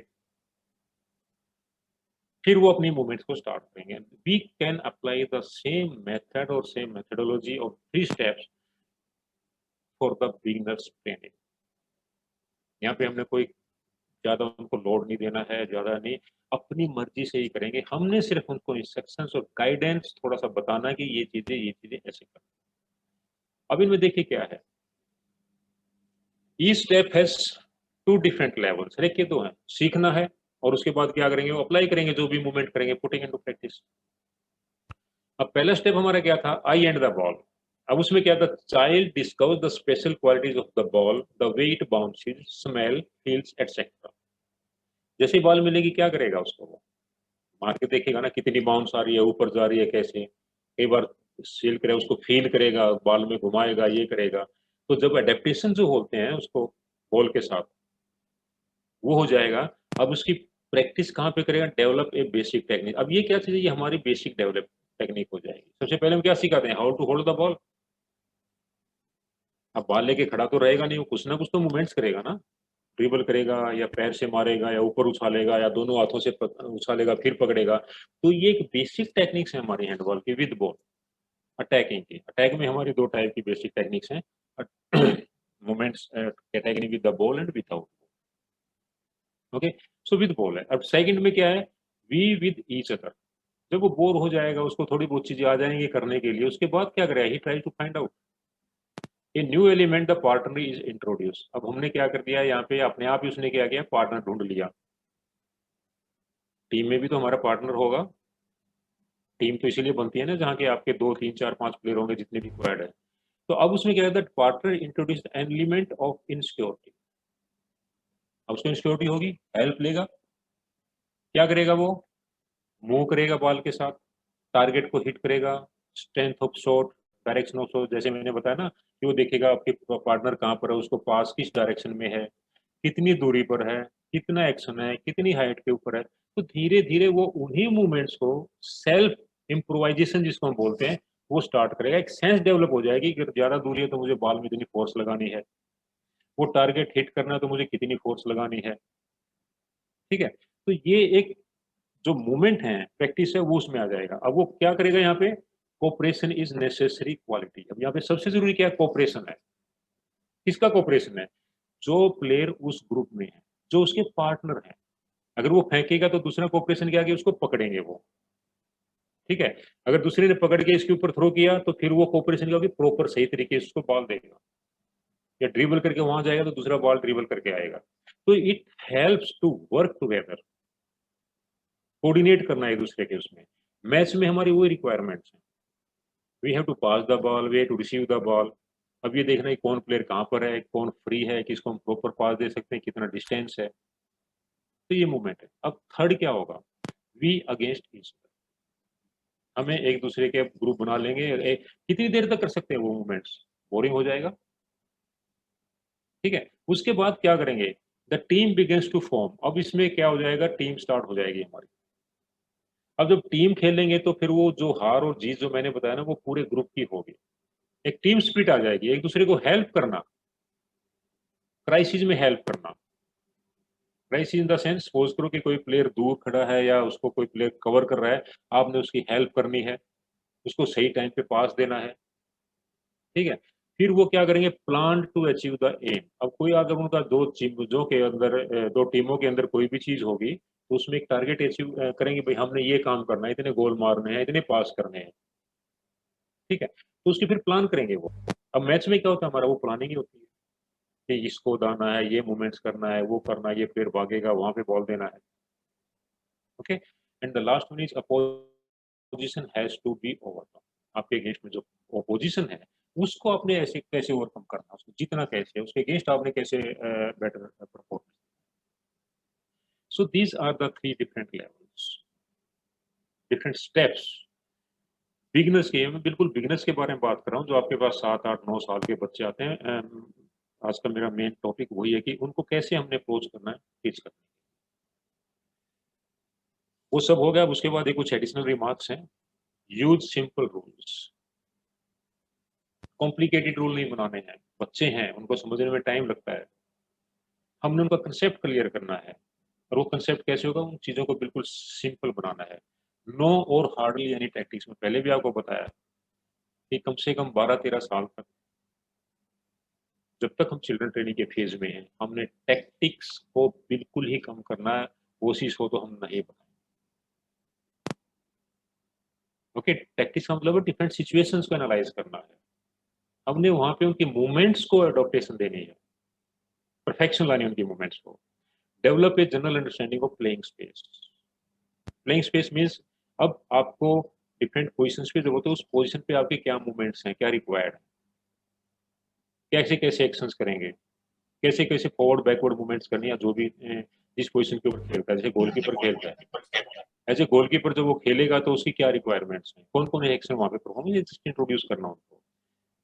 another important, introduce the play 1-1 call.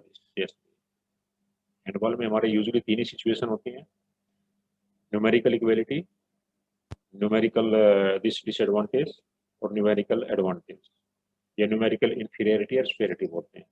तो 1-1 इक्वल का मतलब होता है कि जब प्लेयर 1-1 सिचुएशन होते हैं तो वहां पे थोड़ा सा आपको कुछ ऐसी चीजें होनी चाहिए या कुछ ऐसी मूवमेंट्स नहीं बतानी चाहिए जिससे कि वो प्लेयर क्लैश करे और इंजरी होने की पॉसिबिलिटी। अगर किसी बच्चे को स्टार्टिंग में पहले दिन कोई इंजरी हो जाती है तो वो एक डर बैठ जाएगा, तो जो एक्सरसाइज है आपको इस तरीके से बनानी चाहिए, make player accept the ball while in the movement. अब हमारा जो गेम है ना स्टेशनरी नहीं है, सिर्फ हमने सिंपल बोलता हूँ कि भैया बॉल दौड़ते भी आप पकड़ सकते हो, दौड़ते भी पास कर सकते हो आप। तो जितनी भी मूवमेंट्स है हमारी वो ऑल मूवमेंट, मोबाइल अटैक है, मोबाइल डिफेंस है, स्टैटिक नहीं, बहुत ही कम। तो ये मूवमेंट्स हमें उनको इंट्रोड्यूस कर सकते हैं, ये एडिशनल चीजें हैं, आप उसको बता सकते हैं। Add an element of animation. Animation मतलब कुछ ऐसी चीजें हैं, एनिमेशन में आप उनको कुछ करके दिखा सकते हो, ठीक है, कोई चीज सिखानी है तो उसको पहले आप बता देंगे देखो ये ऐसे कर रहा है, ये कर रहा है इस मूवमेंट्स को। एंड कोई भी चीज हम बोलते हैं ना, किसी पिक्चर को देख के ज्यादा जल्दी हम समझते हैं अगर किसी को ज्यादा उसमें एक्सप्लेन करें तो। And the last point is establish a network for caring outside the training hall. बच्चे हैं, ये हमारी जिम्मेवारी है, रिस्पॉन्सिबिलिटी है कि जैसे ही क्लास छूटेगी तो जो आपका ट्रेनिंग ग्राउंड है, ट्रेनिंग हॉल है, उसके बाद वहाँ पे सेफ्टी होनी चाहिए। पेरेंट्स तक आने के ये तो एक एडिशनल वो है, उनकी सेफ्टी, हेल्थ हैजार्ड्स वहाँ पे नहीं होने चाहिए, ये हमारी जिम्मेवारी है। So these are the points regarding the methods and the क्या एस्पेक्ट है, क्या चीज़ें आपको बच्चों को ट्रेनिंग में ध्यान में देनी चाहिए। मैंने इसलिए कहा कि बहुत बार ये आते हैं कि सर ऐसे होगा, उन बच्चों को किस तरीके से हम क्या करें। तो ये points you have to keep in mind when you deal with the kids specially below 12-13 years. ये मैं एडवांस प्लेयर के लिए बता रहा हूँ, और वो सबसे मुश्किल टास्क होता है जब आप बच्चों को डील करते हैं, तो डिफरेंट डिफरेंट प्रॉब्लम्स आती हैं एज ए कोच। बट यहाँ पे मेरा एक ही वर्ड है कि coach must have some patience.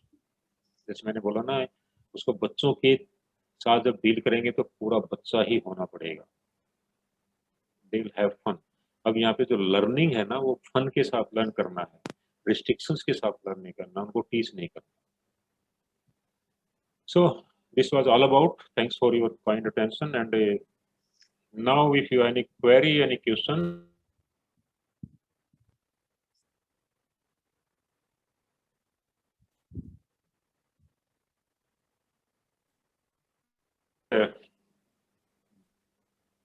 this much हो गया। हाँ डॉक्टर शैलेश, अगर किसी की कोई क्वारी है, कुछ पूछना है किसी को। Now session is open for Q&A, question and answer. If you have any doubts, any queries, please come forward. आप अपने एक्सपीरियंस से भी पूछ सकते हैं अगर आपको कुछ ऐसा है तो। देखिए, बिगनर्स की कोचिंग नॉलेज से ज्यादा एक्सपीरियंस के ऊपर डिपेंड करेगी आपकी। Sir, good morning, sir. Hi, good morning. Sir, Arvind from Telangana, sir. Hi, Arvind. Sir, how are you, sir? I'm good. Sir कुछ नहीं सर, मेरा एक्सपीरियंस है जो आफ्टर डिप्लोमा मेरे को एक डिपार्टमेंट में जॉब आया था सर, स्पोर्ट्स स्कूल में। उसमें गर्ल्स है सर, गर्ल्स का है इंस्टीट्यूट। सो अभी उन्होंने 5th क्लास में एडमिशन लिया था सर। आफ्टर 6 मंथ तक उनको recreation game something like handball के बारे में और कंडीशनिंग थोड़ा बहुत फिटनेस के ऐसे करवाया था सर। आफ्टर 6 मंथ जो कोरोना आया, अभी 2 साल हो गया सर। सो अभी बच्चे 9-10 इयर्स के थे, अभी 7th क्लास हो गया, मतलब 12-13 इयर्स हो गया। अभी बच्चे हमारे पास आए तो कैसे उनको डील करना sir? You have to start again because still they are below 10 years. Yes sir, about 13-12 years they are sir. हाँ, you have to start again because जब आपके पास आए थे तो it was a very short duration only. Come time था ना, तो इतना आपको नहीं जब आप आए हैं। And always keep in mind, जो आपकी फिजिकल फिटनेस है ना, it takes time to get the momentum. But जब आप उसको बंद कर दोगे ना, तो it शार्प फॉल होता है उसके अंदर। ओके, सो 1.5 year इज बहुत बड़ा टाइम होता है, तो you have to start again from the basics. Okay, इसके साथ कंडीशनिंग और वो भी डेवलप करना। नहीं, conditioning is a different thing. Conditioning means basic conditioning only, basic endurance. Yes sir, general strength. Yes sir. You exercise them free hand exercises, general strength में against on body weight sir, or sometimes with the partner, but you have to be more careful when you give the exercise, strengthening exercise, you have to be more visual there. Sir ठीक है। तो बच्चे जब काम करेंगे ना group में, जैसे 1-1 मैंने बताया ना सिचुएशन में, वहाँ पे थोड़ा सा वो रहना। जब एक एक या दो ग्रुप में काम हुए, बच्चे शरारतें भी करेंगे, यस सर। हाँ ठीक है ना। चिल्ड्रन बिहेवियर, चाइल्ड साइकोलॉजी को हमें पढ़ना चाहिए। जब शरारतें करेंगे तो उसमें कुछ इंजरी की पॉसिबिलिटीज हो सकती हैं, तो you design the exercise like that only. Okay sir. Okay ठीक है। Yes sir, thank you. Okay, anyone else? कोई और पूछना चाहता है, पूछ सकते हैं। Good morning sir. और good morning Ratna. Sir last year से मैं ऑनलाइन क्लासेस ले रही हूँ, लेकिन सिर्फ फिटनेस से रिलेटेड ही हम लोग बच्चों से बात कर रहे हैं। लेकिन अगर मुझे बच्चों को ऑनलाइन ड्रिल्स अगर देना है तो मैं किस टाइप की ड्रिल्स मैं दे सकती हूँ? ड्रिल्स, इंडिविजुअल ड्रिल दे सकते हैं आप, इंडिविजुअल इन मैं बहुत ही रूरल एरिया में काम करती हूँ, बच्चों के पास मोबाइल्स तो है और ऑनलाइन क्लासेस भी अटेंड करते हैं, लेकिन उनके पास बॉल्स वगैरह जैसे कुछ इक्विपमेंट्स नहीं है। तो फिर उनको हम किस टाइप के ड्रिल्स दे सकते हैं? और ज्वाइन भी होते हैं बच्चे, बहुत से बच्चे ज्वाइन भी नहीं, होते उनको उनको फ्री एंड एक्सरसाइजेस, कैलेस्थेनिक एक्सरसाइज दे सकते हैं, जिम्नास्टिक एक्सरसाइज आप करवा सकते हैं उनको, ठीक है। फ्लेक्सिबिलिटी की एक्सरसाइज जितनी भी वो दे सकते हैं, या you can ask them to use some, अगर आपने जनरल स्ट्रेंथ करना है तो छोटे छोटे बैग्स बना सकते हैं, मिट्टी के ईंट यूज कर सकते हैं, ओके। जंपिंग एबिलिटी को इम्प्रूव करवा सकते हैं आप, लैडर तो घर में बना सकते हैं वो, हर एक घर में सीढ़ियाँ भी होंगी, सीढ़ियों पे जाना आप जाना, तो जनरल एक्सरसाइज हम उनको दे सकते हैं, ठीक है। हैं। Thank you sir. तो यू हैव टू डिजाइन, पहले उनसे पूछें उनके पास क्या चीजें हैं। अगर उनके पास दीवार भी है तो दीवार में अगर बॉल है तो दीवार को टारगेट बना के, अकेला भी है तो हिट करेगा वॉल पे, कैचिंग पासिंग मूवमेंट वहां पे हो सकती है, ठीक है। एजिलिटी, छत के ऊपर लेडर तो बना सकते हैं ना, चौक से बना सकते हैं, किसी चीज से बना सकते हैं, वहां पे एजिलिटी एक्सरसाइज आप दे सकते हैं उनको, बता सकते हैं, ठीक है। गोलकीपर की जो एक्सरसाइज होती है most of the time individual होंगी, वो भी आप बता सकते हैं उसको। लेग स्ट्रेंथ डेवलप, जैसे मैंने बताया कि अब सीढ़ियाँ होंगी, 1 लेग है, 2 लेग है, depend upon the space also. जो भी ट्रेनिंग होती है ना, ट्रेनिंग के लिए इक्विपमेंट इज रिक्वायर्ड। अगर दो दो भी प्लेयर हैं तो पार्टनर एक्सरसाइज कर सकते हैं, या अकेला जैसे मैंने बोला ना, अगेंस्ट ऑन बॉडी वेट आप उनकी एक्सरसाइज करा, प्लायोमेट्रिक एक्सरसाइज आप दे सकते हो उनको।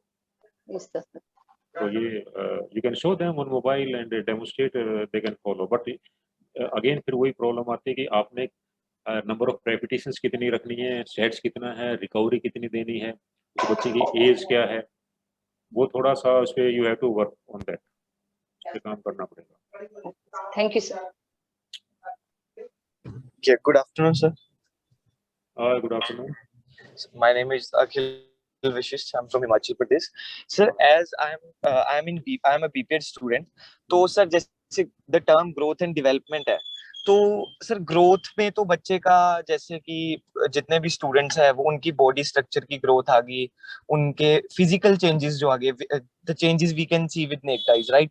But sir the term development में उनके जैसे मसल का साइज है या उसको शेप देने में उसको डेवलपमेंट कह सकते हैं, या फिर sir is there any another, मतलब लाइक उनका साइकोलॉजिकली चेंज को हम डेवलपमेंट में कहेंगे, कंसीडर करेंगे? There are two types of development, that is mental and the physical yes. growth, and this development mental and physical. So mental means decision making ability, their thinking level, etc. उसमें आ जाएगा behavior, and this development it's this muscles ratio, strength of the muscles, वो उसमें आया। growth and development both are together there, but physiological जो बीच में हमारे जो changes होते हैं, you know we have physiological system, endocrine system है, cardiac system है, respiratory systems है, इनकी एक डेवलपमेंट क्या नाम है, ग्रोथ हो जाएगी जैसे जैसे हम एज बढ़ती जाएगी उसके हिसाब से।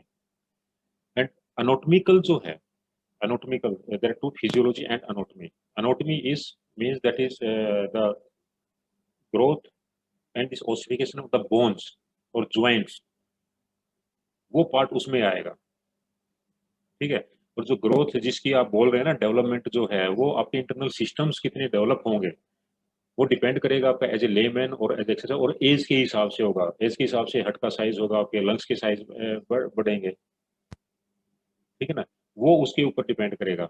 बट इन दोनों चीज़ों को स्टडी करके ही हमने उस चीज़ पे करना है, उनके रेशियो में चलते हैं। जैसे आपका फिजियोलॉजिकल सिस्टम डेवलप होगा, वैसे ही आपकी ग्रोथ भी होगी। ग्रोथ आपकी बोन्स की साइज की, बॉडी की हाइट, प्लेयर्स की जो हाइट है वो उसमें आ जाएगा, या उसका जो body composition means body player पतला है, मोटा है, स्टाउट है, कैसे है, ये उसमें हम मेजर कर सकते हैं। उसमें नेक्स्ट आई से भी जो हो सकता है कि यार ये 2 साल पहले इतनी कम हाइट थी, अब इसकी इतनी हाइट होगी ज़्यादा, इसकी ग्रोथ ज़्यादा होगी, बढ़ना है उसमें। सर जैसे कोई चिल्ड्रन, सर जैसे कोई स्टूडेंट जिम जा रहा है, हाँ। जिम जाने से उसका मसल ग्रो कर रहा है, सर मैं उसको उसकी ग्रोथ कंसीडर कर लूंगा, राइट? और सर जिम उसके बाद जो उसकी जो लीननेस होगी, जैसे कि उसके मसल में सर जो जैसे शेप्स बनेगी, सर मैं उसको डेवलपमेंट कंसीडर कर सकता हूँ? वो that is development. Yes. Develop तो हम करें, उसको करेंगे ना, हम एक्सरसाइज से तो डेवलप किया ना हमने उसको। जी जी जी, thank you sir, thank you. Depend upon that. Good morning sir. Hi, good morning. Sir मैं मेरे पास कुछ लड़के 10-15 मैं उनको सिखा रहा हूँ, उनकी एज ग्रुप है 15 ऑलमोस्ट सर। हाँ जी। लेकिन सर उनमें से कुछ बच्चे हैं जिनकी बॉडी वेट सर ज्यादा है, हाँ हाँ तो वो सर जल्दी वो थक जाते हैं। तो यूजुअली जो उनके एक्सरसाइज हम कराते हैं, जैसे बाकी बच्चों की कराते हैं वैसे उनकी भी कराते हैं। हाँ। सर उनके लिए कोई स्पेशल एक्सरसाइज है जिनके वो जल्दी थक जाते हैं? कैसे ऐसा है, जब हम ट्रेनिंग कराते हैं ना, उसमें ट्रेनिंग में हमने जो लोड देना है, जी जी तो सर। लोडिंग के फैक्टर है उसमें देखते हैं हम। तो एक तो एज देखते हैं, उसका बायोलॉजिकल एज होता है, एक होता है ट्रेनिंग एज। जी सर। ट्रेनिंग एज मतलब वो कितने सालों से आपके पास खेलने आ रहे हैं, उसकी क्या परफॉर्मेंस लेवल है, कितने दिनों से खेल रहे हैं, उसका फिटनेस लेवल क्या है। तो अब जी उसमें सर। क्या वो कितने दिनों से आपके पास आ रहे हैं, पहले तो ये देखना है उन्होंने पहले क्या एक्टिविटी की है और उसका जनरल फिटनेस क्या है। जी सर। ठीक है ना। तो अब जी आप सर। सेम ग्रुप को सेम लोड नहीं दे सकते। अगर वो कम लोड ले रहे हैं तो आपको उसके लिए अलग एक्सरसाइज डिजाइन करनी पड़ेगी। जी अब सर। अब उसका वेट का रीजन क्या है, फैटी है या मस्कुलर है, वो आपको देखना पड़ेगा। कईयों का ना फैट हो जाती है कि ऐसे मोटे हो गए हैं। जी जी सर, फैटी है सर। हाँ, तो फैटी है तो आपको वो एक्सरसाइज दीजिए जिसमें आपका फैट बर्न होगा। फैट बर्न जी मीन्स तो लॉन्ग टर्म एक्टिविटी होती है ना, 20 मिनट से ज्यादा की जो हम एक्सरसाइज देते हैं, तो उसमें जी हमारा सर। फैट फैट मेटाबॉलिज्म काम स्टार्ट करेगा। जी सर। ठीक है।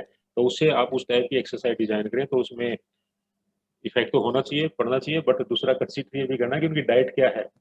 ये ना जी हो कि सर। आप यहाँ ग्राउंड पे तो 200 कैलोरी वहाँ पे बर्न करोगे और घर जाके वो 400 कैलोरी का वो खाना खा लेंगे, तो उसका फिर जी भी सर। कोई इफेक्ट नहीं है। तो जी सर। ये ट्रेनिंग है, डाइट प्लान के साथ भी आपको थोड़ा कनेक्ट करना पड़ेगा। जी sir. Thank you sir.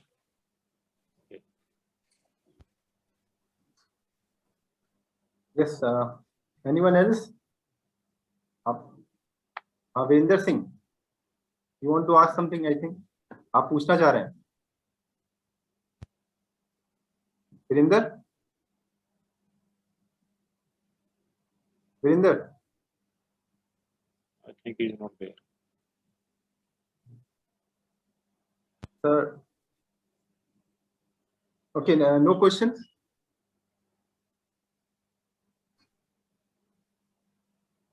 So now, sir, shall we sir wind up the session, sir, with your kind permission? If there is no more queries, we can.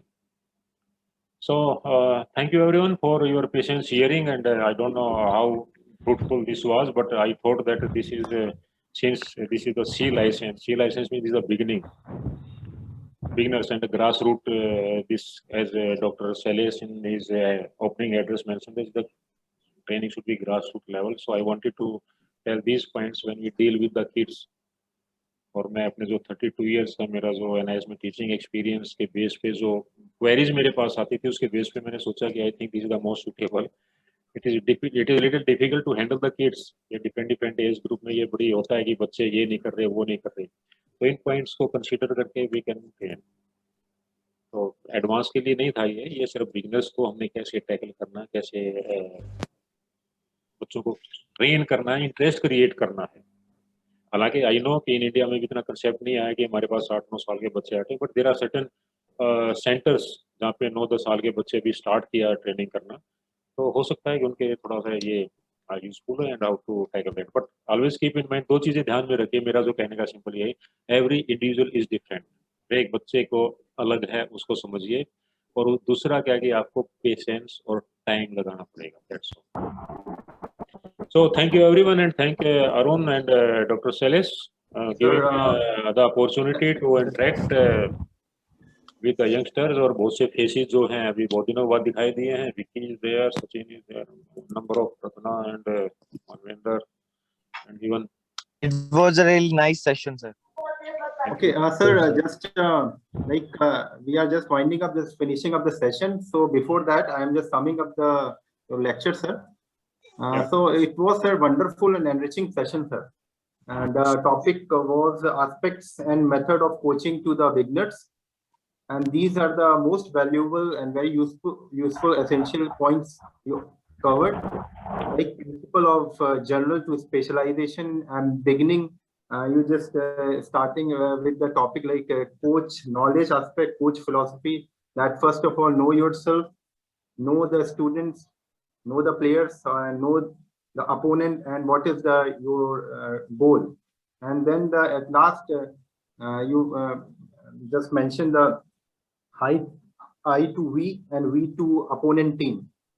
And that actually that was a wonderful session, sir. And we just try to incorporate our training session, definitely. And sir, I, on behalf of HFI and LNIP and the entire participants of the course, would like to thanks to Shri TP Singh sir for delivering important lecture and sharing their vast and very what we call a very depth experience and opinions to us. Thank you very much, sir, for giving your valuable time and for sharing your valuable opinions and thought to this topic. Thank you very much, sir. Okay, thank you everyone. Take care.